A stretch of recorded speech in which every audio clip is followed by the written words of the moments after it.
ऐका ना, आज दुपारी जेवणाला काय आहे ते बघूया. आज प्रचंड भूक लागलेली आहे. आज काहीतरी वेगळं आहे. तर ही आहे दाल खिचडी विथ पालक. म्हणजे पालक घालून केलेली दाल खिचडी, जी हॉटेलमध्ये देतात.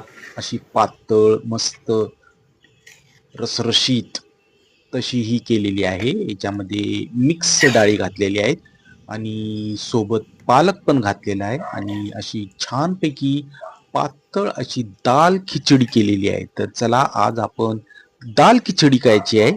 तर बघा किती छान झालेली आहे आणि त्याचं जे स्ट्रक्चर आहे ते एकदम सुंदर दिसायला लागले, जेणेकरून मी हॉटेलमध्ये बराच वेळा खाल्लेली आहे. आता ह्याच्यावर एक बघूया अजून काय काय टाकायचे ते. तर ह्या दाल खिचडीवर झाकण लावतो आधी, गार होईल. तर हे आहेत उडदाचे पापड, जे भाजलेले आहेत.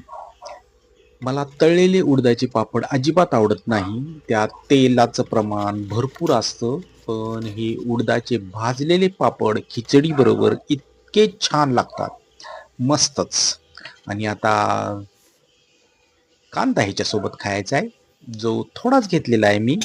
आणि ही आहे टोमॅटोची चटणी, जी त्याच्यासोबत खायची आहे. म्हणजे टोमॅटोचा असं ग्रेव्ही टाईप चटणी केलेली आहे, जी असं रस्सा टाईप दिसती. म्हणजे प्युरी, जी टोमॅटोची अशी आमटी टाईप केलेला आहे.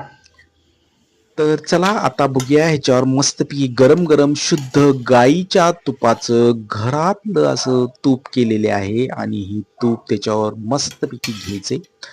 तुपाचे आपल्याला फायदे बरेचसे आहेत. तूप खावं, तुपानं वजन वाढत नाही. तुपामुळं आपले जे हाडं असतात ते मजबूत होतात.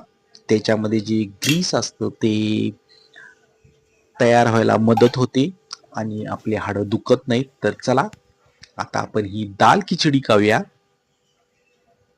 माझ्या तोंडाला पाणी सुटले. आता मी ही संपवणार आहे. तुम्हाला ही दाल खिचडी कशी वाटली मला कमेंट मध्ये करून सांगा.